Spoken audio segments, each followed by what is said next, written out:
들어가면서 국가대표 상비군이 됐고 만 14세에 정식으로 국가대표가 되면서 최연소 국가대표라는 타이틀을 달았는데요.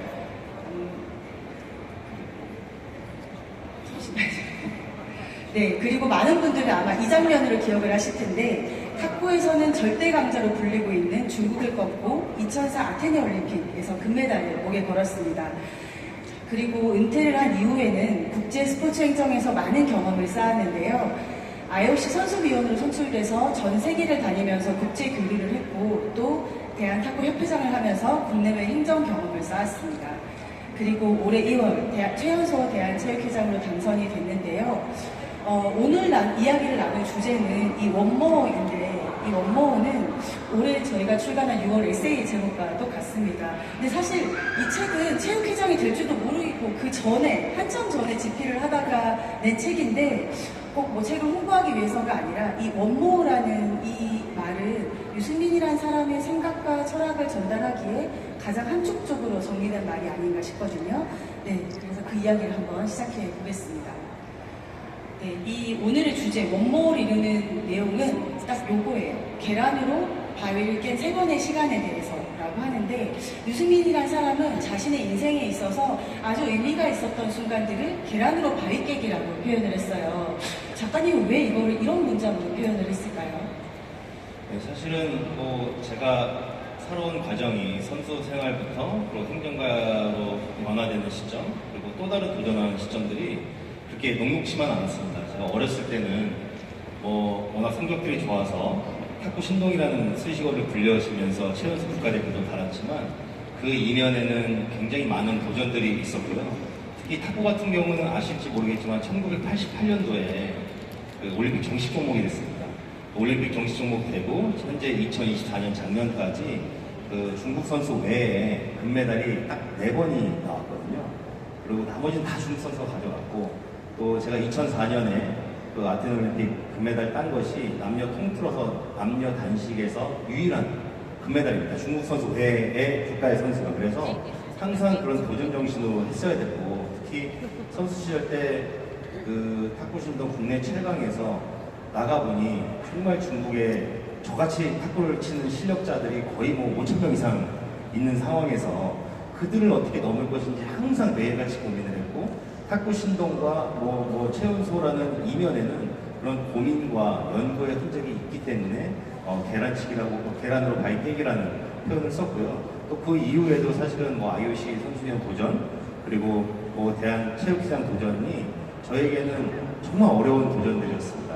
왜냐하면 저야 자신있게 도전을 하지만 주위에서 평가가 너무 어려울 것이다, 안 될 것이다 하는 평가가 먼저 따랐습니다. 그렇기 때문에 그런 과정들을 이겨내서 결과를 만들어낸 것이 정말 여기 말씀드린 계란으로 바위를 친 것이 아닌가라는 생각을 하고 있습니다.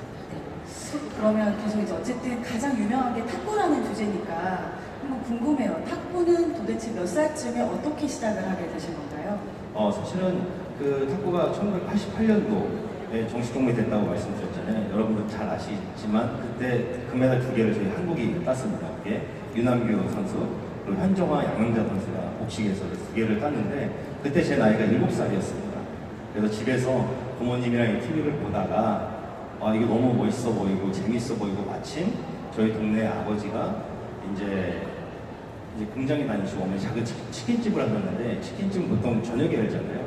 그 사이에 이제 아버지는 친구 탁구장에 도와주시려고 이렇게 가셨다가 저는 이제 유치원 끝나고 탁구장에 이제 엄마가 일 준비하셔야 되니까 가게 돼서 자연스럽게 탁구를 접하게 됐습니다. 근데 제가 형제가 없어서 부모님이 이 운동을 시키는데 좀 꺼려지지 않았을까라는 질문하신 분들이 많은데 오히려 되게 적극적으로 지원을 해주셔가지고 지금까지 행복하게 탁구 선수 생활을 했습니다. 좀 어린 시절 얘기를 저는 조금 더 듣고 싶은데요. 보시면 그렇게 아주 여유 있는 상황은 아니었는데 부모님의 사랑을 굉장히 많이 받고 자란 것 같았어요. 어린 시절 얘기 조금만 더 해주셔도 좋을 것 같아요. 네. 사실 저희 집안 형편이 그렇게 좋지는 않았습니다. 그 작은 치킨집에 테이블 4개 있는 치킨집이었고요, 동네에. 그리고 거기에 딸린 단칸방에서 세 식구가 살았습니다. 그래서 어렸을 때 운동을 이렇게 풍족하게 할 거라고는 생각을 못하고 일단 탁구가 너무 좋아서 너무 재밌어서 시작을 하게 된 케이스였고요. 그렇게 시작을 하다 보니까 우리 주변에서 그 탁구장에 오시는 아마추어 동호인분들이 너무 소질이 있다. 이렇게 몇 번 쳐보지도 않았는데 이렇게 공을 넘기냐라는 평가를 받으면서 다른 지역에 계시는 저희 외삼촌이 또 탁구장을 운영하게 됐어요. 좀 큰 탁구장에 가서 테스트를 받았죠. 그래서 테스트를 받아본 결과 너무 유망주다, 탤런트가 있다 라는 얘기를 듣고 그때 이제 초등학교 2학년 때 정식으로 탁구부가 있는 학교로 전학을 가서 정식 선수로 등록을 하게 됩니다. 2학년 때 당연히 제가 7살부터 여기 좀 쳐봤으니까 좀 실력이 있는 상태로 갔겠죠. 근데 기본기가 갖춰져 있지 않다 보니까 처음에 가서는 기본기 훈련부터 했고 그 기본기 훈련 플러스 개인적인 노력을 좀 많이 했다라고 생각을 합니다. 그래서 2학년, 3학년 시절을 지나서 4학년 때부터는 사실 6학년 때까지 거의 줘본 기억이 없고요. 5학년 때는 5관왕을 했는데 한 세트도 뺏긴 적이 없습니다. 6학년들은 다 통틀어서. 그래서 그때부터 이제 탁구신동이라는 이야기를 하면서 저를 평가를 해주셨는데 사람들이 오해를 하는 부분이 있었어요. 얘는 재능이 있다.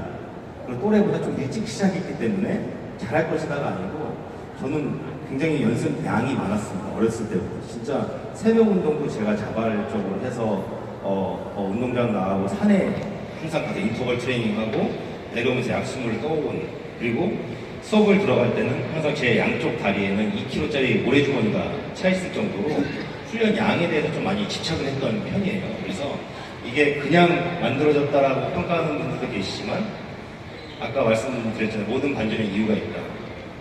제가 탁구신동을 불리고 성적을 유지하고 계속해서 성장하는 데는 그만한 대가나 투자가 없으면 이룰 수 없다고 생각을 합니다. 그래서 그렇게 어린 시절을 이렇게 열심히 보냈던 것 같습니다. 네, 보시면 이제 요즘은 뭐 2학년도 많이 시작한다고 할 당시에는 보통 4학년부터 탁구 운동을 많이 시작했대요. 그래서 왜 4학년 때 전국 대회를 시작했냐면 3학년 때는 전국 대회가 없었대요. 그리고 더 재밌었던 건 이 2학년 꼬마가 자기 말고는 전부 다 4학년이 그 다음 학년인 거예요. 그러니까 2학년 때부터 4학년 형들이랑 탁구를 치기 시작했던 이런 포인트가 이제 다음에도 나오는데요. 보시면 이제 초등학교를 졸업하고 그 다음이 됐을 때 아까 말씀드렸지만 유승민 선수는 그러니까 13살 정도 중학교 1학년 나이에 태릉선수촌에 지금이 진천이지만 입소를 합니다. 그러면서 국내는 더 이상 적수가 없다라고 승승장구하는데 근데 저는 솔직히 그런 생각이 들었어요. 이게 12, 13살이면 애기인데 그 태릉이라는 데는 대한민국 상위 1% 엘리트들, 어른들, 형들, 누나들이 다 모인 데잖아요. 그러면 뭐 설레고 떨리기도 하겠지만 얼마나 무섭겠어요. 신체 차이도 많이 날 텐데. 그러니까 저는 좀 위축도 되고 무서울 것 같았는데 처음에 태릉 가보고 좀 어떠셨어요? 태릉 선수 생활은 되게 설레었습니다. 설레었는데 반면에 너무 나이 차이가 많이 나는 선배들이 있다 보니까 어려운 점도 있었습니다. 제가 처음에 입촌했을 때 제 룸메이트가 유남규 선배였습니다. 저랑 14살 차이 나는 그때 당시 주장이었고 또 심지어 그분하고 복식 파트너를 했어요. 그래서 오히려 연습량이 더 늘어난 방에 들어가기 싫어가지고 오히려 체육관에 계속 그러니까 그때부터 이 친구가 노력을 많이 하는 친구구나. 네, 그 성인 대표팀 감독님들이 유승민이라는 얘기는 들어봤는데 이 선수가 어린 친구가 어떻게 훈련을 봤더니 체육관에 사는 거죠. 근데 그 이면에는 이제 방에 들어가면 빨래도 해야 되고 뭐 일지도 걷어야 되고 간식도 날라야 되고 여러 가지 편할 수가 없잖아요. 뭐 그런 상황이다 보니까 사실 어렸을 때부터 저는 약간 별명이 조금 약간 애늙은이라는 별명을 친구들한테 받았어요. 워낙 나이 차이가 많이 나는 선배들하고 생활을 하고 그들의 어떤 활동을 보고 행동을 보고 그러면서 제가 유년 시절을 보냈기 때문에 그런 별명도 좀 갖고 있었습니다. 근데 정말 개인적으로는 꿈에 그리던 선수촌에 들어와서 쟁쟁한 기라성 같은 진짜 TV에서 윤남기 선수 금메달 따는 걸 봤던 제가 같이 방을 쓰고 훈련을 한다는 것만으로도 이미 제 실력은 성장한 느낌.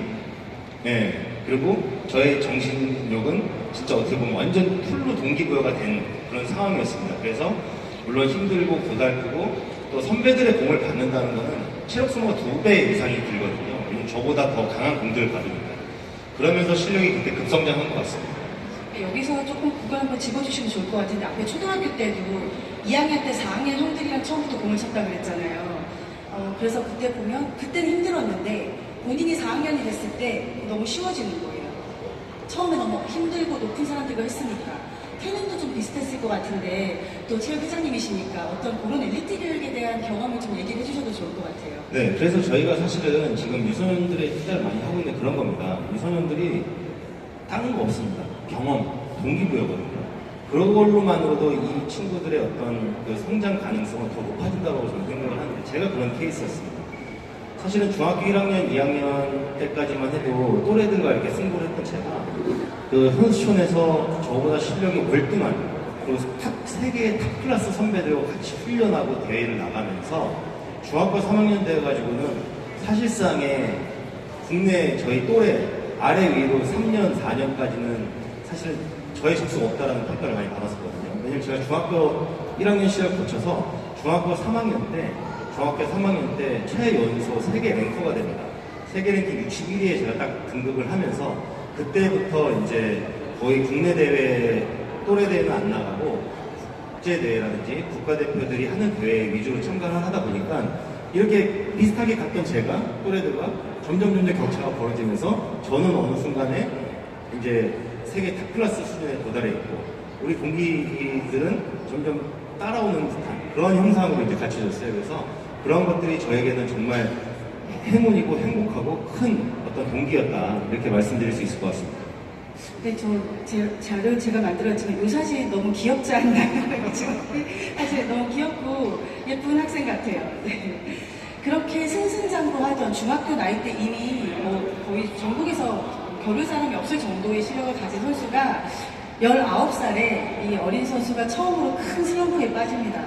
저희 책에는 부모님한테 나 찾지 마세요. 바닷가 혼자 갔다고 하는데 이제 그 이유가 만 19살 때 처음으로 출전한 시드니 올림픽에서 이 바로 눈앞에서 메달이 이렇게 사라지는 거를 자기가 직접 정말로 경험한 거예요. 바로 코앞에까지 갔다가 그랬을 때 사실 첫 실패일 거 아니에요. 그 2학년 때부터 날아다니던 선수가. 그래서 그때 시드니 올림픽 때 이야기를 좀 해주시면 좋을 것 같아요. 네, 그 책에 나온 대로 진짜 동해안 바닷가를 혼자 갔고요. 고등학교 3학년 때 시드니 올림픽 갔다 왔어요. 고3 때 출전한 거거든요. 준비를 굉장히 많이 했습니다. 특히 복식 부분에서 제가 좀 가능성이 높다고 생각을 해서 굉장히 준비를 많이 했고 저랑 같이 복식 쪽을 했던 이분이 지금 삼성생명 타고난 남자 감독이신데 이철승 감독이라고 저랑 딱 10년 선배세요. 5년 동안 같이 복식을 호흡을 마쳤는데 아무래도 올림픽이라는 무대, 꿈에 그리던 무대를 고등학교 3학년 때 나이에 나가다 보니까 나가기 전에는 컨디션이 굉장히 좋았습니다. 근데 올림픽에 딱 도착을 하니까 그 분위기에 제가 압도가 돼가지고요. 왜냐면은 저희가 보통 큰 대회 나가거나 대회 나갈 때 선수들이 루틴이 있는데 보통 선수들이 이미지 트레이닝이라는 걸 합니다. 이미지 트레이닝을 어떻게 하냐면은 눈을 감고 자기 전에는 그 장면을 떠올리거든요. 제가 올림픽이다 그러면 올림픽의 장면을 떠올려서 그 경기장을 그리고 제가 잘 될 때와 안 될 때를 다 가정을 해가지고 이미지 트레이닝을 하고 그리고 나서 마지막에는 포디움에 올라가서 이제 금메달 받는 장면까지 상상을 하면 기분 좋게 잠을 잘 수가 있는 그런 루틴이 있는데 고등학교 3학년 때 올림픽을 나간 경험이 없다 보니까 올림픽 무대가 어떤 건지 도저히 떠오르지가 않는 거예요. TV로 보는 거는 사실은 한계가 있잖아요. 근데 제가 딱 도착하니까 제가 상상한 올림픽의 분위기보다도 훨씬 더 압도가 되는, 제가 스스로가 압도가 되는 그런 분위기였습니다. 일단 그 사이니지라고 하잖아요. 이렇게 저렇게 뒤에 붙은 이런 이 사이니지 같은 것도 오링으로 다 박아져 있고 정말 이게 일반 국제대회랑은 느낌이 너무 틀렸습니다. 그래서 준비를 너무 열심히 했는데 정말 제가 갈고 닦은 실력을 50%도 못 보여줍니다. 근데 매 라운드마다 50%를 못 보여줬는데도 여기 계신 분이 올림픽에서 복식 동메달을 또 획득한 경험이 있고 굉장히 경험이 많으신 분이라 저를 잘 이끌어 주셔가지고 4강까지 갔어요. 그럼 4강이면 보통 동메달이라고 생각을 하잖아요. 근데 올림픽은 3, 4위전이라는 게 있어요. 3위는 동메달, 4위는 집으로 이런 게 이렇게 있는데 4강에서 중국 쪽랑 하다 보니까 좀 부족하다고 제가 평가를 받고 해서 4강에 졌는데 3, 4위전에서는 프랑스조랑 3, 4위전을 한 거예요. 저한테는 마지막 찬스로 유럽의 프랑스조는 강호지만 그래서 저희가 충분히 승리가 70% 정도 있다라고 평가를 했던 그런 조인데 마지막에 제가 더 굳어버린 거예요. 왜? 3, 4위전이라는 이 압박감, 이 수많은 관중들, 지금 오신 분들의 거의 뭐 1000배 되는, 10,000배 되는 관중들 거의 아마 5,000명 이상 들어오니까요, 올림픽에. 거기에 딱 탁구대가 딱 한 대가 있는 거예요. 모든 관중이 저를 집중하고 있고, 올림픽 무대고, 고등학교 3학년이고, 경험 없지. 그러니까 뭐, 서브를 넣는데, 제 손이 이렇게 보여요. 서브를 넣는, 이게. 그러다 보니까, 졌잖아요. 그럼 4위잖아요. 그럼 4위는 집으로 가야 되는 거예요. 그 다음날 바로 귀국을 해서 너무 좌절을 한 거죠. 특히 복식이기 때문에. 같이 노력한 파트너한테 너무 미안하고 죄책감이 드는 거예요. 우리 선배님 물론 괜찮다고 토닥여 주셨지만 그게 저의 첫 번째 실패였습니다. 네, 그래서 거기서 너무 많은 경험을 해서 돌아왔는데 좀 이거 말고도 여러 가지 국내에 좀 상황들이 있었습니다. 그래서 이때 좀 제가 슬럼프를 좀 겪었던 그런 경험이 있습니다. 근데 뭐 아까 들었지만 모든 반전하는 이유가 있는 것처럼 이 실패도 유수민이라는 선수는 좀 잘 극복을 하는 것 같아요. 이 19에 나갔던 올림픽이라고 걸 길게 보자면 엄청난 자산이 된 거죠. 엄청난 경험이 됐는데요. 그걸 다녀오고 나서 조금 제가 들었던 건 신기한 게 그냥 일상부터 바뀌었다 그래요. 훈련 과정도 누가 시켜서가 아니라 스스로가 완전히 바뀌었다 그래요. 그때 얘기를 좀 해주시겠어요? 사실은 우물한 개구리였죠. 올림픽을 경험 한번 해본 저로서는 어떻게 준비를 해야 되는지를 느꼈던 거죠. 비단 이게 기술적인 뿐만이 아니고 체력적인 것뿐만이 아니고 멘탈적인 것까지. 왜냐면 제가 그 멘탈 조절에 실패해서 한번 이 큰 대회를 4년에 한 번 있는 대회를 어떻게 보면은 목표 달성을 못했기 때문에 내 어떤 이 연습 과정에서도 거기에 되게 포커스를 많이 맞춰서 했습니다. 그러니까 저희가 뭐 100이면 100으로 목표를 잡으면 항상 200, 300을 목표로 두고 100을 넘기는 그런 훈련들을 많이 했던 것 같아요. 그렇게 하다 보니까 사실 여러 가지로 그런 이제 실패의 어떤 경험들이 이제 극복이 되면서 오히려 극복된 실패의 경험들이 저에게는 자양분이 되고 그 자양분이 된 게 저에게는 하나의 단단한 어떤 그런 강한 이제 신념이라 그래야 되나요? 신념과 저의 마음가짐으로 오게 된 거죠. 그래서 이 올림픽 만약에 시드니 올림픽 때 제가 동메달을 땄다. 그러면 전 아테네 올림픽 금메달 못 땄을 거라고 봅니다. 전 100% 못 땄을 거라고 봅니다. 이미 올림픽 금메달로 해서 저는 최연소 메달리스트가 됐을 것이며 남자 선수로서 항상 고민을 하고 있는 군대 면제가 됐을 것이며 또 연금 수혜자가 됐을 것이며 언론의 집중을 받으면서 오히려 올림픽 때 가졌던 부담감보다도 올림픽 이후에 약간 아니란 어떤 그런 마음가짐이 생기지 않았을까. 나 아직 동메달 땄어. 나 여기저기서 막 알아보네. 막 집중해주네. 뭐 여기저기서 뭐 대접해주네. 어린 나이에 오히려 그런 부분들을 또 컨트롤하지 못했지 않았을까?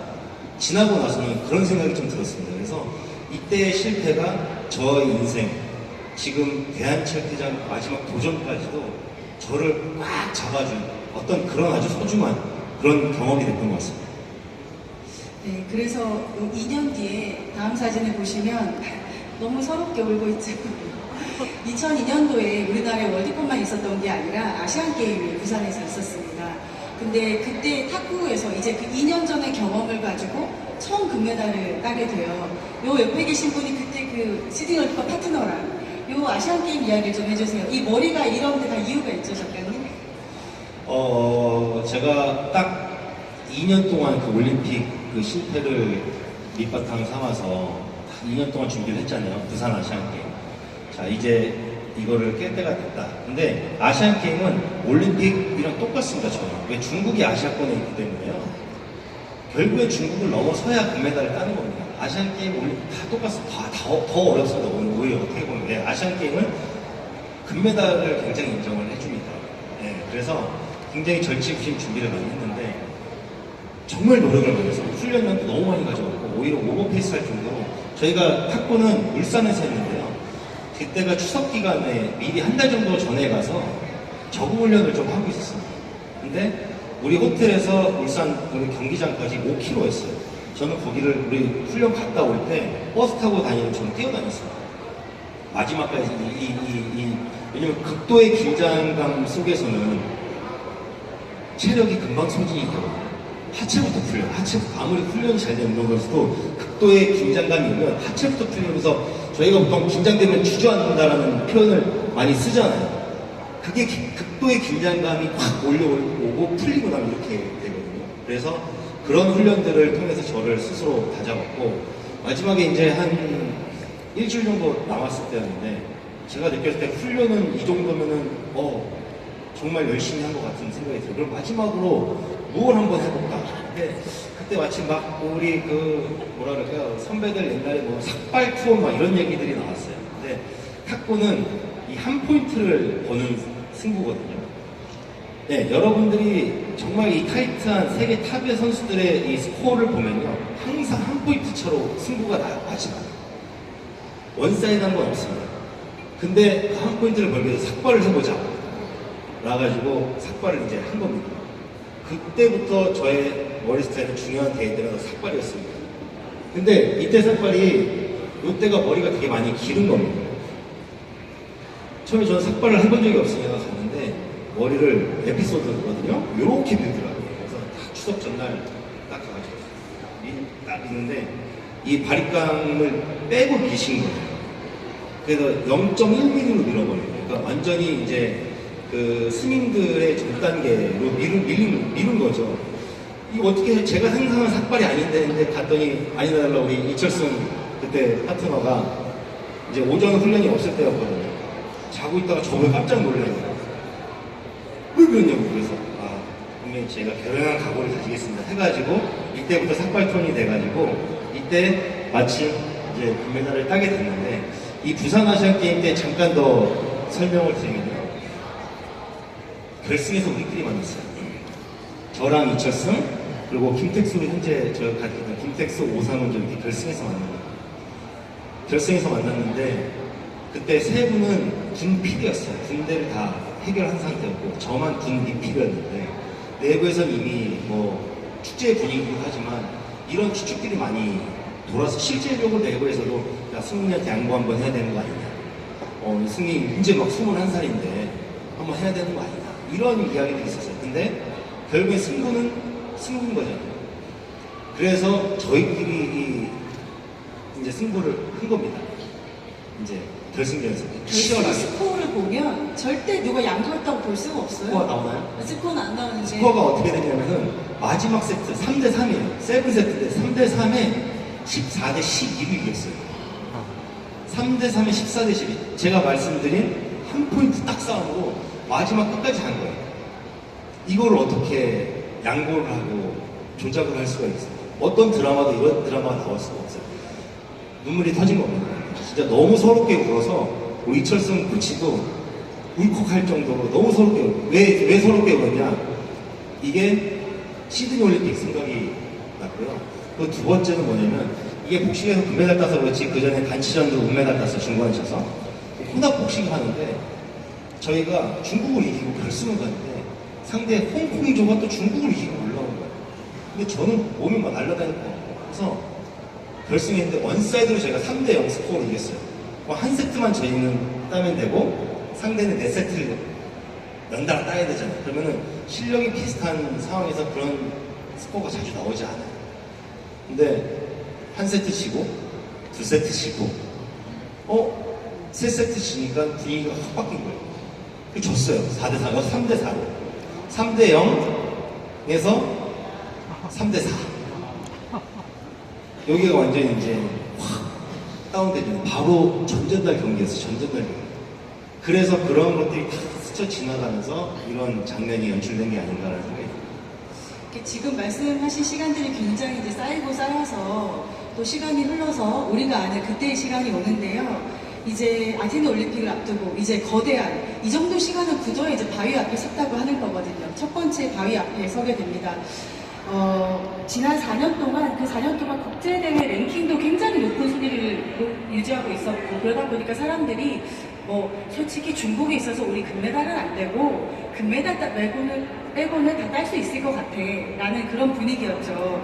그 올림픽 근데 그런 분위기고 되게 본인도 할 수 있을 거라고 했는데 이때 올림픽 출국을 앞두고 또 새로운 상황이 발생이 됐죠. 네. 이제 아시안 게임 때 넘어서서 저는 이제 진짜 시드니 때 못했던 걸 풀어야 되는 상황이 된 거죠. 그래서 그 전에 이제 랭킹 포인트도 굉장히 많이 쌓았고 복식 똑같이 이철승 코치랑 또 그때 복식을 마지막 복식을 했었어요. 근데 단식보다는 복식이 강수에 더 높다라고 또 점쳐졌어. 그래서 복식 연습을 굉장히 많이 치우가는 찰나에 제 스스로가 저도 모르게 너무 오버슈팅을 한 거예요. 오버페이스를 한 거예요.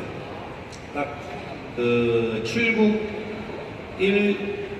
일주일 열흘 남았을 때였어요. 딱 아침에 나가기 전에 잠을 자고 일어났는데 몸이 너무 무거운 거예요. 힘이 하나도 없어요. 너무 힘이 없고 너무 처지는 거예요. 근데 몸은 쉬라고 얘기를 하고 있어요. 잠깐 쉬라고. 왜? 너무 오버페이스를 했으니까. 제가 느껴져요. 김택수 코치가 느껴져요. 근데 제 머리는 그게 안 되는 거예요. 내가 지금 쉬면 여태까지 달려온 게 물거품이 되지 않을까. 그래서 체육관 나갔어요.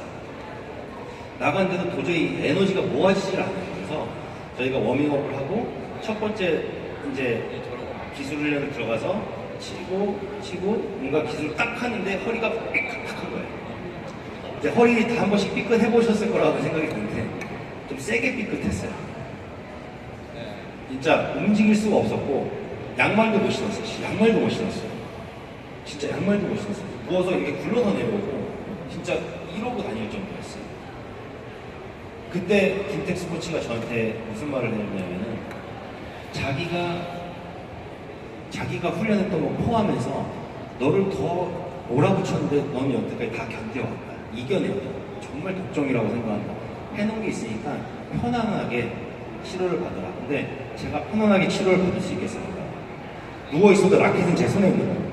감각이라도 익히려고. 공하고 라켓을 계속. 그러면서 전국의 허리 치료로 가장 유명한 곳은 다 찾아다녔어요. 봉침도 맞아봤고, 대침도 맞아봤고, 그리고 추나요법도 해봤고, 약도 먹어봤고, 주사도 맞아봤어요. 근데 너무 세게 삐끗하다 보니까 일주일 돼도 낫질 않았어요. 너무 점점 가면서 이게 제 표정이 어두워지는 거죠. 저희 팀도 비상이 걸린 거죠. 왜? 복식 훈련도 있는데 복식 훈련을 아예 못했으니까 마지막에 비행기 타고 딱 출국하는데도 허리가 안 좋아서 비행기 14시간 아테네까지 가는 동안에 잠깐 앉았다가 계속 서서 스트레칭을 계속 했어요. 계속 라켓 들고 계속. 그러고 나서 내렸죠. 비행기 내려서 첫 번째 이제 밤을 딱 보냈는데 그 다음날 이제 첫 번째 적응 훈련을 하러 갔는데 진짜 거짓말같이 허리가 너무 좋아진 거예요. 근데 허리만 좋아진 게 아니에요. 몸이 이 에너지가 막 날아갈 것 같아요. 그때 영상을 보면 다리가 땅에 붙어있지 않아요. 제가 봐도 진짜 다리가 떠있는 상태로 막 왔다 갔다 하는 게 보일 정도로 충전이 돼 있던 거예요. 충전이. 그러니까 전화일복이라는 게 그럴 때 쓰는 말이구나라는 걸 제가 느꼈어요. 제 마음과 정신은 너무 불편하고 불안한데 몸은 알아서 회복이 되고 있는 거예요. 그 회복이 그 전에 너무 많이 썼던 게 회복이 되니까 몸은 너무 날아갈 것 같은 거예요. 그러니까 몸이 날아갈 것 같으니까 정신은 어떻겠어? 너무 맑아진 거예요. 그리고 기분이 너무 좋잖아요. 2주 동안 진짜 막 우울했는데 너무 좋잖아요. 그러다 보니까 그 컨디션이 시합 때 딱 나오더라고요. 네. 맞아요. 보면 어떤 몸이 좀 쉬라고 본인이 안 쉬니까 에라 내가 어떻게라도 해줘야 되겠다라고 했던 게 아닌가 싶기도 한데 그렇게 해서 아테네 결과를 다 알고 계시지만 저는 이제 책을 준비하면서 옛날 기사를 찾아가지고 놀랐어요. 사실 요즘은 잘 그러지 않는데 요즘 중국이라 해도 한번 해보자 이런 느낌인데 당시에 이승민 선수가 결승에 올랐다라고 하니까 모든 언론과 모든 사람들이 할 거 다 했다 이제. 네가 중국을 어떻게 이겨? 우리가 어떻게 탁구로 중국을 이기니? 이미 충분히 다 했고 편안하게 하고 와라 이런 분위기였어요. 근데 그런 기사를 보면서 그때 기분이 좀 어떠셨나요? 심지어는 축하 전화도 많이 받았죠. 축하 메시지를 많이 받았죠. 축하한다. 결승 간다. 결승 남아있는데.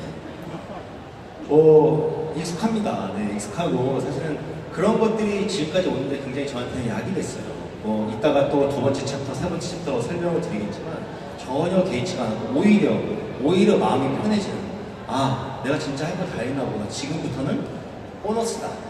근데 마음가짐은 너무 이기고 싶고 이길 수 있는 자신이 있었던 거죠. 몸 상태도 너무 좋고 훈련을 너무 많이 했고 그리고 특히 저 선수에 대한 훈련을 너무 집중적으로 했기 때문에 진짜 이번에는 한번 해보자라는 심정으로 부딪힌 거예요. 네. 저는 좀 재밌었던 게 그 전에 국제대회에서도 많이 만났는데 한 번도 이긴 적이 없어요. 근데 이제 스코어를 조금씩 좁혀가고 있었던 거예요. 그런데 작가님이 요 딱 올라가자마자 이 선수로 당황할 정도로 완전히 기세를 좀 다르게 몰아붙였죠. 그 얘기 좀 얘기해 주시면 재밌을 것 같아요. 일단 이 왕아오 선수가 저랑 주니어 때 두 번 붙은 적이 있어요. 근데 제가 두 번 다 이기고 제가 아시아 주니어 챔피언이 됐어요. 한 2년 안 보이더라고요. 근데 갑자기 성인 무대에 나왔는데 진짜 이 선수랑 붙는 모든 유럽 선수들, 외국 선수들이 전부 다 20분 만에 다 게임 다 끝난 거예요. 저도 붙어봤는데 한 세트도 못 배웠어요. 처음에 세 번은 한 세트도 못 배웠어요. 갑자기 이면 타법이란 새로운 어떤 구질을 들고 와가지고 너무 성장한 기술력으로 2년간에 이 친구 얼마나 일을 갈았겠어요. 제가 이 갈듯이. 그게 나온 거예요. 그래서 저희도 비상이 걸렸죠. 새로운 타법이 등장을 했고 이걸 적용하려니까 뭐 데뷔할 선수가 없어요. 데뷔할 선수. 이런 타법을 쓰는 스타일이 없으니까. 그렇게 가지고 했는데 계속해서 길목마다 만났을 거 아니에요. 근데 세 번째부터 좀 적응이 되기 시작하더니 4대1, 4대2 마지막 올림픽 초전에 코리아 오픈 올림픽 나가기 전 5월달 코리아 오픈에서 제가 4대3으로 졌어요. 뭔가 좁혀지네? 네, 좁혀지네라는 생각을 내심 하고는 있었어요. 근데 중국은 이 선수가 저한테 6번 연속 이겨버리니까 데이터적으로는 굉장히 저한테 유리하다고 판단을 한 거죠. 근데 중국이 간과한 게 하나가 있었어요. 여기 제가 시드니 올림픽 때 마음가짐이 어땠다고 여러분들 말씀드렸죠? 너무 부담되고 막 압도되고 압박감 있다고 그랬잖아요. 이 왕아오 선수가 첫 번째 올림픽이었어요. 근데 처음 딱 공을 섰고 첫 번째 포인트, 두 번째 포인트를 제가 실점을 하고 그 다음부터 제가 막 몰아붙였어요. 연습할 때 진짜 거세게. 진짜 녹박구 정신을 막 밀어붙이니까 이 친구가 동공이 흔들리기 시작하더라고요. 진짜 딱 눈을 보면 보이잖아요. 이렇게 딱 흔들리기 시작하더니 당황을 하더라고요. 그래서 처음에 시작 스코어가 0대2, 끝나는 스코어는 11대3, 첫 번째 세트가. 그때부터 이제 중국이 약간 심상치 않은 분위기였어요. 그래서 그때부터 1대1 가더니 스코어가 굉장히 매 세트 치열하게 9대9, 10대9, 8대8 계속 연달아가면서 했는데 결국에는 왕아오라는 선수가 실력이 워낙 있는 선수이기 때문에 그 분위기에 압도되고 긴장을 하고 당황을 해도 기본 이상은 하더라고요. 무너지질 않아요. 쉽게 무너지질 않아요. 역시 중국 탁구가 지금 바위라고 표현을 했는데 저희는 만리장성이라고 표현을 해요. 깨부셔도 또 있어요. 깨부셔도 또 있어요. 첫 번째 세트를 이겨도 두 번째 세트에 뭐가 또 나와요. 그래서 저희는 만리장성이라고 표현을 하거든요. 정말 그럴 정도로 치열한 승부였습니다. 게임 시간이 정확하게 54분인가가 나왔어요. 둘이서 54분 동안 치열하게 부딪히는 거예요. 치열하게 몇 세트. 그래서 그 결과가 이렇게 나왔던 거고 그럼에도 불구하고 제가 끝나고 인터뷰를 한 게 있어요. 제가 물론 다 이렇게 금메달을 땄지만 뭐 사람들은 황제다 이제 드디어 이제 황제를 등극했다 금메달리스트가 됐다고 했지만 제가 뭐라고 얘기했냐면 이번에 올림픽에 제가 왕아오를 이겼을 뿐이지 중국은 언제나 세계 최강입니다라고 얘기했어요. 그게 진짜 사실이기도 하고 네, 그래서 이 올림픽을 제가 첫 번째 바위를 깬 올림픽이기도 하지만 그 앞으로 중국이 더욱더 거세게 준비를 하고 대비를 한 계기가 되기도 해요. 중국에게 뭔가 위기감을 심어준 올림픽이었어요. 그 다음에는 더 철저하게 준비해서 그 다음에 올림픽 기록을 보면 4개가 금메달인데 중국 다 이랬어요. 그러니까 더 철저하게 대비를 한 거죠. 그래서 2004년의 올림픽은 저의 인생의 첫 번째 바위를 깬 그리고 이게 마지막이 되어 지금까지 저를 있게 만들어준 올림픽이었습니다. 이때 올림픽이 물론 중국을 깼다는 임팩트 때문인지 많은 분들이 이 유승민이라는 선수를 2004 아테네 올림픽 금메달리스트라고 생각하는데 사실 그 다음에도 올림픽에 계속 나가서 계속 메달을 땄습니다. 금메달은 아니지만. 그래서 보시면 이 이후에도 이 유승민이라는 선수는 베이징 올림픽 나가서 동메달을 따시고 런던 올림픽 때가 몇 살이었죠? 그때 굉장히 런던 때가 31살. 그때도 또 탑급으로 나가서 그때도 은메달까지 획득을 하면서 유럽에서 유럽 리그를 오래 뛰면서 탁구가 유럽 리그가 그렇게 활성화되어 있더라고요. 저도 잘 몰랐는데 그래서 유럽 리그에서 유럽 선수들과 굉장히 오래 뛰면서 오래도록 활약을 했습니다. 그렇게 하다가 이제 2016년 현역에서 은퇴를 하는데요. 그러면서 좀 우연히 아주 짧게 이제 지도자 생활을 하고 있을 때 아주 우연히 두 번째 바위가 본인 앞으로 옵니다. 가만히 있었는데 우연한 기회를 마주하게 되죠.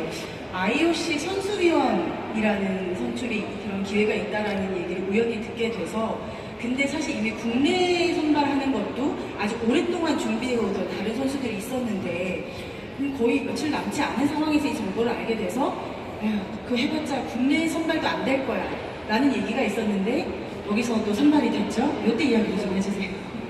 저는 금메달리스트이기도 하지만 그 이면에는 금메달, 은메달, 동메달을 다 따봤고 심지어 4위까지 1, 2, 3, 4등 다 해본 선수 출신입니다. 스포츠계에는 이런 이야기가 있어요. 스타 플레이어 즉 이렇게 금메달에 탑을 찍어본 선수들은 지도자에서 꼭 실패한다는 이 약간 그 공식 같은 공식 아닌 공식이 있어요. 저도 마찬가지로 지도자 할 때 많은 분들이 관심을 가졌죠. 근데 지도자를 하면서 뭔가 약간 허한 느낌이 있었어요. 선수 때는 저를 위해서 모든 게 준비가 됐다면 지도자는 모두를 위해 선수들을 다 맞춰줘야 되는 직업이었단 말이죠. 근데 선수들을 기술적으로 뿐만이 아니고 여러 가지 가이드라인도 잡아줘야 되고 조언도 해줘야 돼요. 근데 선수들한테 제가 탁구 외에는 조언할 게 없었어요. 왜냐면 지금 제가 7살 때부터 지금 은퇴할 때까지 탁구만 했잖아요. 다른 경험이 없습니다. 그러다 보니까 내가 탁구로서 이렇게 많이 이렇게 기술을 전수해주고 알려줄 수 있는 사람들은 많은데 이런 길잡이를 해줄 수 있는 게 많지 않겠구나. 그러면 내가 그런 거를 한번 해봐야 되겠다라는 생각이 들어서 우연찮은 기회에 그 IOC 선수위원이 이제 저에게 기회가 찾아온 거죠. 근데 사실 저는 IOC 선수위원에 대해서 잘 알고 있었어요. 왜냐하면 2008년에 윤대성 선수위원이 그때 선거가 됐을 때 제가 같이 방을 썼었어요. 그래서 이런 게 있구나라는 걸 알고 있어서 틈틈이 관심은 있었는데 지도자 생활에 몰두한 나머지 조금 잊고 있었죠. 그러다가 한 선수가 저한테 찾아오면서 은퇴 후의 삶에 대해서 조언을 구했는데 제가 대답이 막히면서 도전해봐야 되겠다 뒤늦게 시작을 했거든요. 그때 쟁쟁한 선수자 후보들이 있었죠. 현재 국회의원하고 진종호 국회의원 사격에 장미란 전 차관 그리고 남현희 펜싱 선수 저 이렇게 4명이 이제 도전을 하게 됐는데 딱 그래 도전을 이렇게 한다고 했더니 언론에서는 이미 저는 없죠. 커리어에서 이긴다 이렇게 돼요. 그래서 나름 열심히 준비했습니다. 국내 면접을 이제 준비를 하는데 영어 면접도 해야 되고 국제올림픽위원회는 영어로 다 소통하니까요. 영어도 준비해야 되고 국문 면접도 준비해야 되고 저는 태어나서 살면서 면접이라는 걸 처음 봤습니다. 제 나이 그때 우리 13년이니까 35살 때 면접이라는 걸 처음 봤어요. 9분의 심사위원이 딱 앉아있습니다. 저 혼자 딱 앉아가지고 발표를 해야 되는 거예요. 처음 해봤습니다. 탁구 치라고 하면은 10,000명이든 20,000명이든 치겠는데 9분 앞에서 말을 한다는 게 굉장히 익숙하지가 않았잖아요. 저희는 퍼포먼스를 하는 사람들이 말로만 하는 사람은 아니니까 그런 과정 속에서 그래도 이것도 준비돼서 짧은 과정이지만 그때 프레젠테이션 하기 전날 저희 친지들 다 오신다. 30명 저희 집 리허설도 해보고 굉장히 많은 걸 준비해서 면접을 봤습니다. 심지어 면접 볼 때 제가 뭘 준비했냐면은 면접은 결국 본인의 장점을 자랑하고 눈에 들어야 되는 거기도 하지만 그들의 마음을 움직이는 게 중요하다.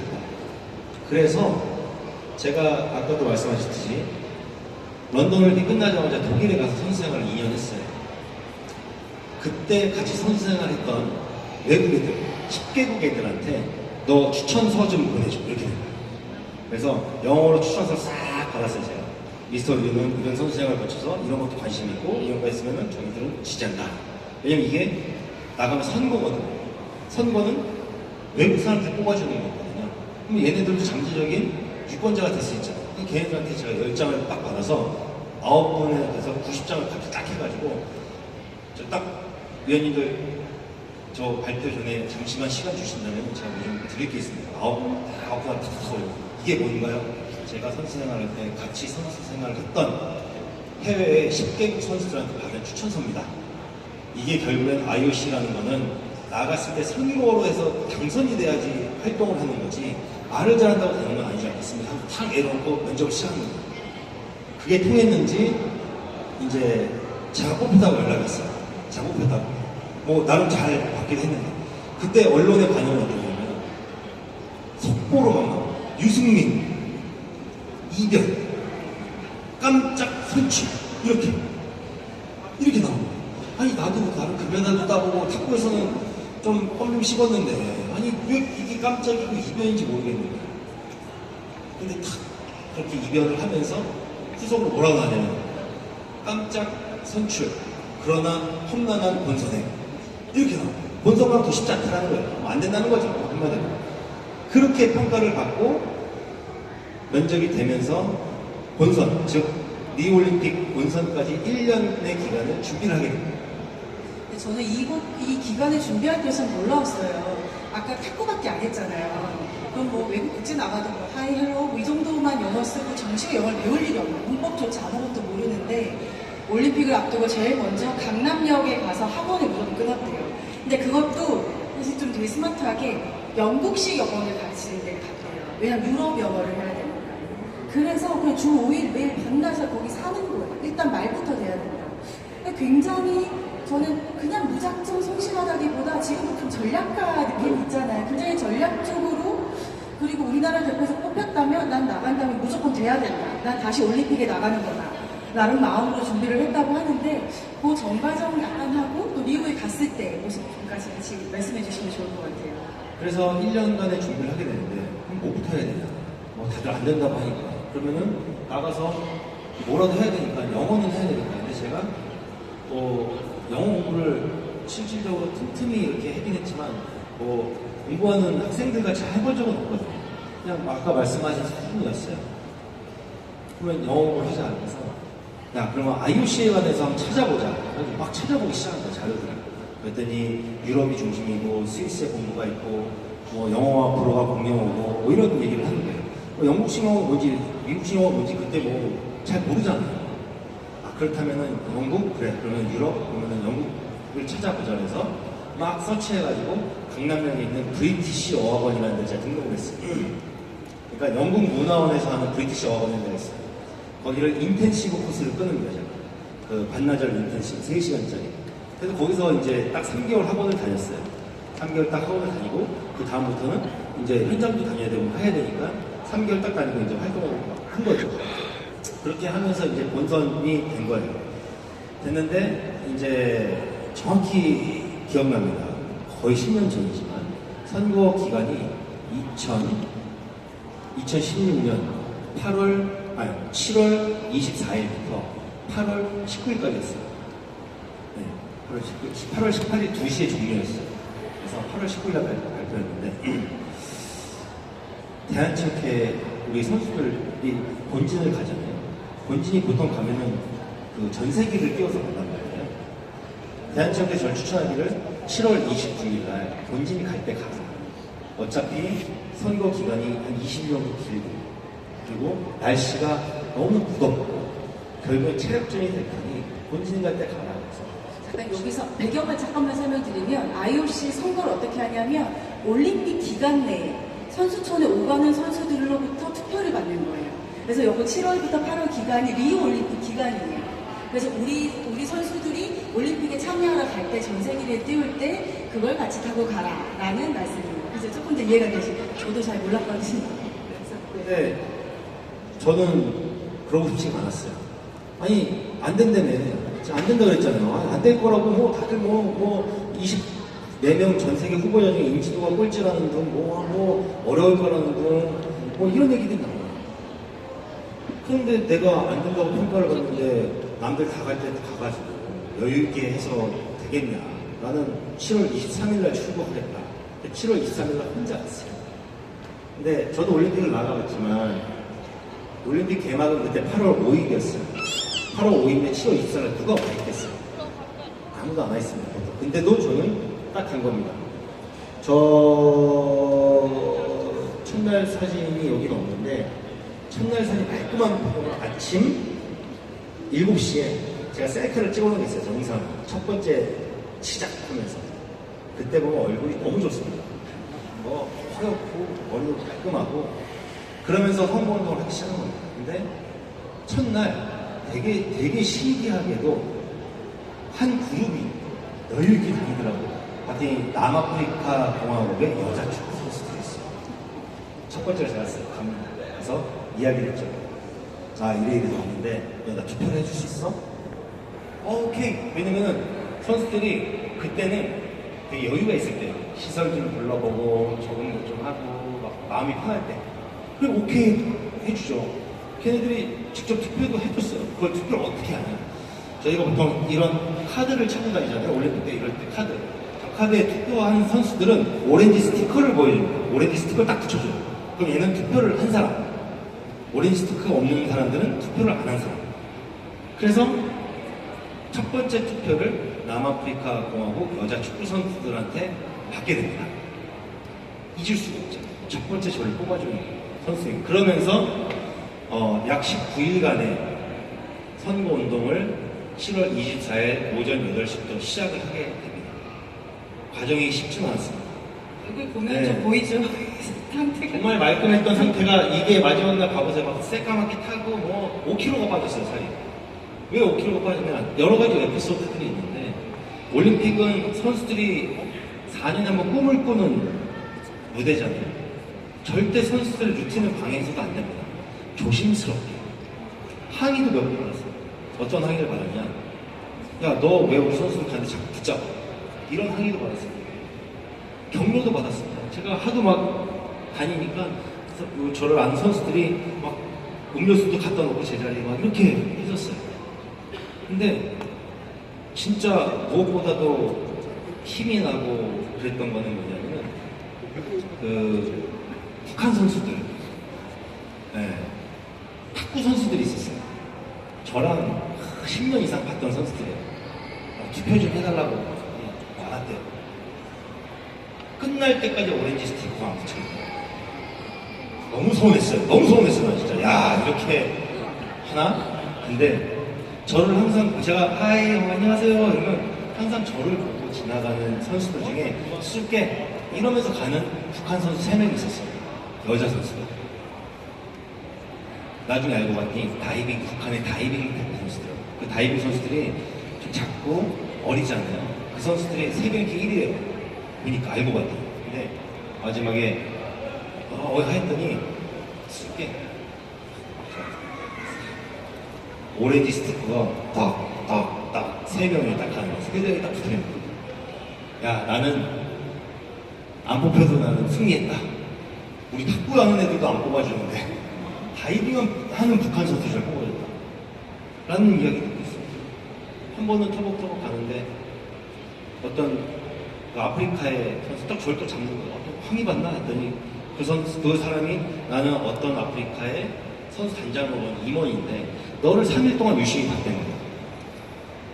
항상 웃어주고 항상 격려해주고 너무너무 행복했던 거야. 너가 뭘 하는지 안다. 그래서 나는 지금 너한테 아는 척을 하고 싶고 아는 척 한 이후에는 우리 선수들 끌고 널 투표하러 가겠다. 이런 일도 있었어요. 그게 아침 7시부터 밤 10시까지 제가 돌아다니면서 느낀 에피소드입니다. 전략을 세웠습니다.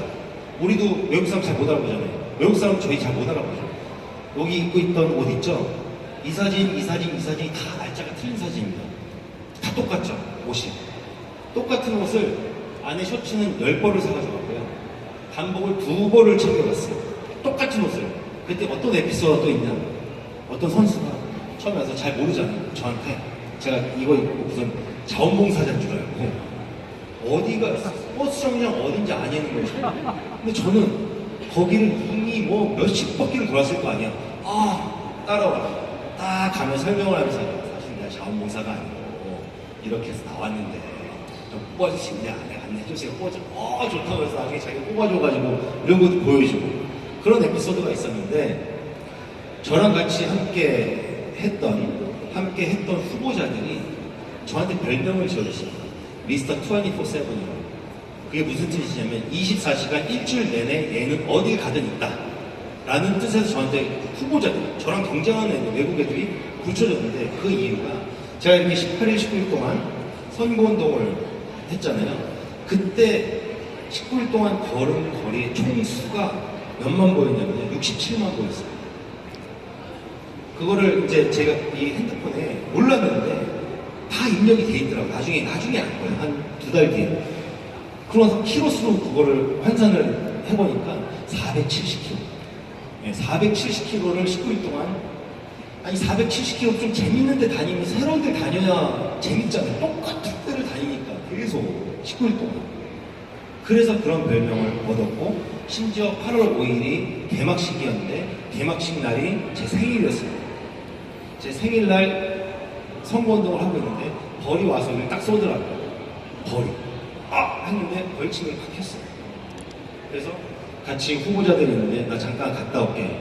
그래서 가서 침 빼고 주사 맞고 딱 붙이고 다시 나왔더니 그 후보자들이 저한테 하는 얘기가 너 미쳤어? 딱 한 번 했어요. 그 무거운 일, 너 미쳤어?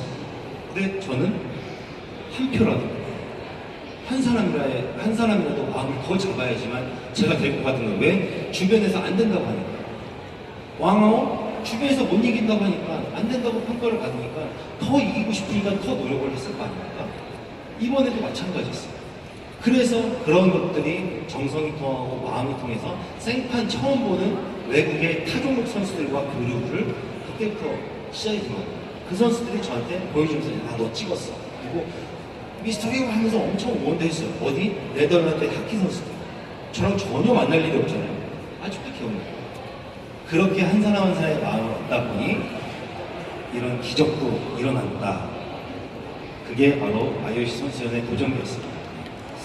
저는 이 책을 만들면서 IOC라는 조직이 너무 재밌고 생각보다 너무 이게 꼭 운동을 몸으로 뛰지 않는 사람들이라도 스포츠에 관심 있는 사람들이 많이 알았으면 좋겠다라는 분야였거든요. 여기에서. 그래서 IOC에 그렇게 선발이 돼서 정말 전 세계를 다니면서 많은 일을 했는데 저는 되게 재미있었던 순간이 있었어요. 이제 이 회의를, 국제회의를 굉장히 많이 하더라고요. 모두 외국인과 처음 보는 사람들과. 그래서 그 첫 회의를 앞두고 회의장에 들어가기 직전에 본인이 마음을 먹은 어떤 마음가짐이랄까요? 그게 있었죠. 사실 그 회의 자료가 다 옵니다. 다 영어로 돼 있고요. 줄임말이 너무 많아요. 그래서 굉장히 어려웠는데 막 모의회의도 해보기도 하고요. 물론 뭐 컨피덴셜한 거, 즉 이 노출되면 안 되는 것들은 저 혼자 이제 숙지하면서 이제 비행기를 타고 15시간 이상을 날아가죠. 로자노 첫 해를 가는데 1등석을 태워주더라고요. 처음 타봤어요. 거기 타고 오면서 무슨 생각을 했냐면 야, 내가 1등석 타고 저희가 갔는데 말 한마디도 못하고 오면 야, 이거 그래도 IOC인데 이거 안 되지 않을까? 그래서 목표를 어떻게 줬냐면은 회의 하나당 한마디씩 이상은 꼭 하자가 저의 마음가짐이었어요. 근데 첫 번째 딱 갔는데 진짜 무슨 동물원 원숭이 같은 느낌이에요. 왜? 탁구만 쳤잖아요. 교류를 해본 적이 없어요. 탁구 선수들과 왜? 근데 이 유럽 사람들은 너무 자연스러운 거예요. 이런 것들 너무 많이 하니까. 회의도 많이 하고, 막 발언도 하고, 질문도 막 하고, 그거 깨는 게 너무 어려웠어요. 근데 그 마음가짐을 갖고 하나씩 첫 번째 회의부터 하다 보니까 주변의 사람들이 이런, 너 코리안 맞아? 한국 사람 맞아? 맞아. 자기가 경험한 한국 사람이 굉장히 정말 스마트한데 침착하고 뭐랄까 샤이하다라는 표현을 많이 써요. 샤이하다라는 게 막 부끄럼 탄다라는 뜻이 아니고 좀 더 진중하고 말을 많이 하지 않는다. 근데 제가 어렸을 때 그 선수촌 들어갈 때 첫 번째 저희 대표 선수 감독님이 경상도 분이셨어요. 대구. 그분이 말을 하시는 걸 제가 들어본 적이 별로 없어요. 그래서 저한테 뭐라고 말씀하셨어요? 스타트. 승민아, 네. 남자가 왜 수염이 나지 않아? 모르는 거예요. 입 무거우라고 나는 거예요. 그렇게 교육을 받았어요. 남자는 입이 무거워야 된다. 갔더니 너무 막 의견을 막 개진하는데 저도 그렇게 하나씩 풀어가다 보니까 물론 많은 에피소드들이 있지만 마지막에는 110명 IOC 위원 중에 가장 많은 활동을 한 IOC 위원 중에 한 명이었어요. 한 110명의 IOC 위원인데 IOC 위원 몇 면을 보면 화려합니다. 그 영국의 앵공주라고 아시죠? 엘리자베스 왕 따님이 IOC 위원입니다. 네. 그 정도만 봐도 아시겠죠? 모나코의 국왕도 IOC 위원이십니다. 카타르의 국왕도 IOC 위원입니다. 그런 분들과 한 자리에서 같은 논의로 이야기를 할 수 있다는 것만으로도 IOC원이 갖고 있는 가장 큰 특권입니다. 비행기를 뭘 타고 초를 뭘 받고가 중요한 게 아니에요. 그 사람들과 교류하면서 이야기를 주고받고 논의를 할 수 있다는 거예요. 지금도 어느 국가에 가면 그 친구한테 연락을 하면 정말 많은 것들이 주고받을 수 있다는 거예요. 그게 가장 특권이지 뭐 어떤 비행기 타고 이게 중요한 게 아니에요. 근데 그 중에서도 110명 중에서도 7개 국가위원회에서 활동을 하면서 가장 많은 활동을 한 IOC였고 마지막 파리에서 총회할 때 8년 6기 끝날 때 마지막 제가 처음에 할 때 무슨 마음이었냐면요. 인터뷰할 때 듣겠어요. 저는 일 잘하는 IOC원으로 마지막에 박수 받고 싶은 게 있어요. 근데 진짜 거짓말같이 파리 올림픽 총회 나중에 동영상인데 보여드리면 참 좋은데 IOC 위원장이 총회 때 코멘트를 해주거든요. 떠나는 IOC 위원들 저를 코멘트할 때 뭐라고 했냐면은 여기 계신 IOC 위원들 다 알지 않냐 미스터 승민 얘는 하도 없다. 그래서 지금 자기가 이렇게 치하하는 자리도 없고 일을 하러 갔다. 그때 제가 우리 여자 선수들 메달 걸어주러 갔거든요. 일을 하러 갔다. 그래서 제 긍정을 쫙 1분에 걸쳐서 읽습니다. 마지막에 일 잘하는 IOC원으로 박수를 받았어요. 박수 한번 주세요. 제 사명만 갖고 호수로 훈련을 보내지 않았고 이런 것들이 다 자연적으로 돼서 한국의 IOC원, 한국 사람들 일 잘하고 열심히 한다는 평가를 받았던 것 같습니다. 네, 그렇게 IOC원이 이제 마무리할 때쯤에 또다시 이 유승민 앞에 세 번째 바위가 또 옵니다. 또 옵니다. 하지만 또 주변에 아무도 안 될 거라는 아까 들으셨던 대형 체육회장 선거가 있다. 한번 나가보면 어때? 라고 뭐 제안을 하는 분도 있었지만 많은 사람들이 그래도 최근 일이니까 많이 아실 거예요. 아유, 그게 어떻게 돼? 나이도 어리고 그래 뭐 경험 삼아 한번 해봐라. 이런 말이 많았는데 여기 나와 있지만 이렇대요. 자기는 뭐 중국이랑 붙을 때도 그렇고 시합을 나가든 선거에 나가든 일단 내가 출전을 한다면 나는 무조건 이긴다는 마음으로 나갈 거다. 라는 마음으로 대한체육회장도 준비했다고 하는데 체육회장 선거 준비 과정을 좀 짧게 얘기 좀 해주세요. 네. 앞서 두 번보다 더 안 된다고 했어요. 더 힘들다고 했어요. 저를 말리는 사람이 되게 많았어요. 왜 지금 나가려고 하냐? 어차피 4년 뒤든 8년 뒤에도 너는 어린 후보자가 될 건데 왜 지금 해야 되냐? 너가 지금까지 커리어를 잘 쌓았으면 어느 정도는 좀 시간을 갖고 준비해야 되지. 지금 선거는 도전할 수 있는 선거가 아니다. 오히려 이런 말씀을 주는 분도 있어요. 다친다. 너 다친다. 이거는 선거라는 거는 국제선거는 순서에 선수가 뽑아주는 거는 이거는 어떤 여러 가지 정치적인 분위기와 다 연결되어 있다. 큰 선거니까요. 근데 마음을 먹었습니다. 제가 나가기. 저의 어떤 부디 영화를 위해서가 아닙니다. 저는 IOC까지 해봤고 대한탁구협회장까지 해봤어요. 선거를 많이 치러봤습니다. 근데도 이걸 해야만 했어요. 왜? 제가 4년 뒤라고 8년 뒤라고 자연스럽게 저한테 기회가 오는 게 어디 있습니까? 제가 기회를 만들어가는 거죠. 근데 제가 하려고 했던 거는 뭔가 바꿔보고 싶었어요. 지금의 체육계 분위기를. 작년에 파리올림픽 끝나고 나서 굉장히 많은 비판을 받았죠. 체육계. 너무 잘 아시겠죠. 그러면서 어떤 영향이 미쳤냐면 정말 그 파리에서 태극기를 휘날리고 국민들을 행복하게 했던 선수들이 와서 그 이슈에 많이 묻혔어요. 너무 안타까웠어요. 그래서 이건 내가 나가야 되겠다. 그래서 정말 뭔가 메시지를 던져야 되겠다 해서 준비를 했습니다. 쉽지 않은 선거였습니다. 말 그대로 국내 선거 큰 선거였고요. 전국에 228개 시군구가 있었고요. 종목단체가 68개 동목단체가 있었습니다. 총 2,200명의 선거인단이 있었는데 캠프도 소규모였습니다. 왜? 제가 기업인이 아니기 때문에 자금이 그렇게 많이 이렇게 뭐 융통할 수 있는 부분도 없었고, 그리고 제 주위에는 젊은 친구들이 많을 거 아닙니까? 상대적으로.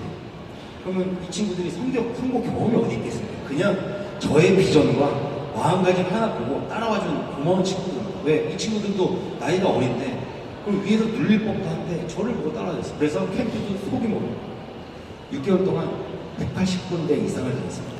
저는 대한민국이 이렇게 세분화가 되는지 몰랐습니다. 시군구를 너무 세분화가 돼 있으니까 너무 힘들었어요. 하루에 1200km씩 차를 탄 적도 있었습니다. 체육계 공연을 부르려고. 그리고 선거 때는 68개 종목을 제가 직접 다 체험했습니다. 물리적으로 안 되는 종목들이 있었어요. 패러글라이딩. 겨울에 패러글라이딩 뜰 수가 없다고 하더라고요. 그거는 그냥 사진만 찍었고, 그리고 카누 같은 거, 이 강에서는 얼었으니까 안 되잖아요. 그런 것도 사진만 찍었습니다. 라켓으로 다 찍어서 선거인단에게, 자, 카누 선거에다 카누 사진, 보디빌딩 사진, 브레이크 댄서 브레이크 사진, 당구하고 당구 치는 사진, 영상 다 맞춤형으로 다 보내줬어요. 그리고 심지어 그 1월 1일 날 세배를 해야 될 것 같은데, 세배를 해야 된다. 1월 1일 날 저 위에 있는 장면인데 세배를 해야 되는데 내가 친구들 보여. 그래서 새해 인사를 그러면 우리가 엽서해가지고 다 배달을 하자 이랬는데 그 선거법 위반이라고. 그래서 세배를 했어요. 어떻게 2,200명을 다 못하니까 300명한테. 근데 300명의 전국에 있는 228개 시군구 체육단체장 그리고 68개 종목단체장 중에 저보다 나이 어린 사람이 딱 한 명 있었어요. 그러니까 체육계가 얼마나 연령대가 높은지 아시겠죠? 그래서 세배를 하기 시작했어요. 세배 300번 하면 몇 시간 걸린지 아세요? 아무나 경험하지 못하는 거예요. 진짜 저는 딱 경험해봤어요. 저 친구가 앞에서 찍어줬어요. 저한테 저를 300번 받은 친구가 저기 옆에 있어요. 근데 300번 하면 5시간 반이 걸리더라고요. 5시간 반. MG가 날 거 아닙니까? 세배만 하는 게 아니고 멘트를 해야 되잖아요. 한 명 한 명 다. 한 분 한 분 다. 5시간 반을 걸어서 보내는데도 5시간 걸렸어요. 다 확인해서 이름부터 전화번호까지 다 확인해서 보내야 되잖아요. 그렇게 했어요. 그리고 68개는 다 찍어서 보내고 마지막에는 승부수를 띄웠습니다. 2,000명한테 다 보내자. 어떤 거? 영상. 투표 동료 영상. 그래서 투표인단한테 뒤에 여기 스크린이 여기 있고요. 예를 들면은 뭐 장혜원님 하트 딱 하고 장혜원님 내일 투표 날입니다. 내일 꼭 와서 기호 3번 있으면 꼭 뽑아주세요를 2,000번을 했어요. 영상이 다 있습니다. 그거를 다 쪼개 보내니까 카카오톡 정지를 당했어요. 카카오톡 정지를 처음 먹어봤어요. 카카오톡 정지.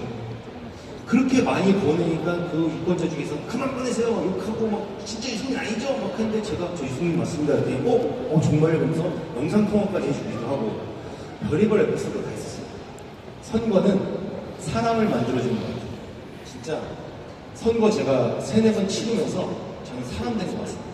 제가 가장 발전된 이 사람의 내면 중에 뭐가 있는 줄 아시나요? 선거 치르면서 인내심, 참을성. 너무 많은 일들이 생기고 저는 항상 의리 없고 항상 이러다 보니까 이 참을성이 너무 많이 생기는 거예요. 인내심. 그런 것들이 정말 인생에 큰 교훈이 됐다. 그래서 마지막에 누구도 예측하지 못한 현장의 분위기는 언론들은 전부 다 가안을 써놨다. 그리고 2등이 누가 할 것이냐, 유승민이 할 것이냐, 누군가가 할 것이냐, 그걸 갖다가 논의를 하고 있었다고 하더라고요. 근데 딱 개표 따고 딱 하는 순간 다 그냥 난리가 이제 난 거죠. 그게 얼마 전에 있었던 대한체육회 선거였습니다. 박수 한번 해주세요. 다른 상황인데 참 다 비슷하죠. 지나온 시간이 자신이 주어진 환경에서 내가 할 수 있는 그거를 그냥 최선을 다하는 것 같아요, 진짜. 네, 그렇게 해서 이 시간들을 좀 지나와서 체육회장이 되셨는데 이제 우리 좀 더 강연의 마무리 메시지를 좀 보자면 저는 그런 것 같아요. 사실 뭐 이게 아침 일찍 일어나는 것도 그렇고, 아니 뭐 다이어트를 할 때도 그렇고, 우리가 뭐 그래 하나만 더 하자, 이것만 뭐 하자 하는데 생각보다 그 한 번만 더, 한 걸음 더가 되게 어렵거든요. 사실 쉬운 말인데 되게 어려워요, 저 말이. 그런 고민, 그런 상황일 때 좀 그거를 독려해 줄 수 없는 어떤 포인트나 어떤 팁 같은 게 좀 있을까요? 그게 있으면 좋을 것 같아요. 진짜 말처럼 쉬운 건 아니었어요. 선수 때는 야 이거 한 번 더, 한 시간 더 쉽지 않은데 한 번 하기 시작하면 그게 쌓이면 저도 모르게 제 거가 된다고 저는 생각을 합니다. 허리 다쳤을 때 라켓 들고 한 번 더 튀겼던 것이 결국엔 제가 된 거거든요. IOC 선수였는데 생판 모르는 외국인한테 항의까지 받아가면서 오늘 그만하고 들어가자 하면서도 옆에 누군가 지나가는데 오렌지 스티커가 없어. 저도 모르게 가는 거예요. 그 한 표가 저를 만들어준 거예요. 대한체육회장 할 때도 마찬가지라고 생각을 합니다. 결국엔 한 표 싸움, 아까 제가 탁구 할 때 뭐라 그랬죠? 탁구는 어떤 종목이라고 했죠? 한 포인트로 승부가 나는 싸움. 여러분들 하루에 1분 더 투자해서 한 포인트를 벌어보시겠어요? 아니면 그냥 편안하게 난 그냥 아니라도 돼 하고 그 기회를 놓치시겠어요? 라는 이야기를 제가 질문을 많이 해요. 그래서 물론 여기 계신 분들은 저보다도 훌륭한 경험들도 많으시고 인생의 경험들을 많이 하신 분들이 계시겠지만 저는 제 나이에 할 수 없는 정말 특이하고 특수한 경험들을 해봤고 그 경험들을 실질적으로 성공할 수 있는 모델로 만들어 본 사람입니다. 그래서 제가 항상 얘기를 해요. 사람들이 뭐 계란으로 바위 치는데 뭐 그렇게 생각하지 마셨으면 좋겠다. 저는 계란으로 바위를 깨봤다. 그것도 3번이나 깨봤다. 근데 어떻게 하면 깨지는지 알기 때문에 그렇게 생각 안 했으면 좋겠다라는 이야기를 제가 많이 합니다. 근데 되고 나서가 더 중요한 것 같아요. 지금 체육회장 되고 제가 5개월 됐거든요. 저희 비서실에서 좀 우려를 많이 하더라고요. 저희 노조에서도 너무 제가 일정을 타이트하게 많이 소화를 하니까 좀 우려를 하는 부분들이 있습니다. 그래서 되고 나서가 더 힘들어요. IOC 선고됐어. 선고됐으니까 끝이 아니고 아까 말씀드렸듯이 제가 동메달 땄으면 나 해야 나 동메달리스트 끝이 아니고 되고 나서가 더 중요하다. 되고 났을 때 더 한 번 더 해야 된다. 그러면 그게 쌓이면 남들이 4년 걸리고 2년 만에 저는 결과 만들 수 있다고 생각하고 남들이 2년 만들 때 저 1년 만에 결과 만들 수 있다고 생각해요. 1년 만에 결과 만들면 나머지 1년은 다른 걸 할 수가 있잖아요. 그래서 그렇게 생각을 해주시면 좋지 않을까라는 생각을 합니다. 오늘 지금 거의 1시간이 넘었는데 자세히 앉아 계신 분들이 너무 그 좀 사랑하시는 애정 있는 표정으로 바라봐 주시는 게 참 너무 저까지 너무 감사할 정도로 너무 좋은 시간 이야기 나누었는데요. 그러면 오늘 오신 분들 질문을 좀 받아볼 수 있을까요? 네. 당연 중에 올라온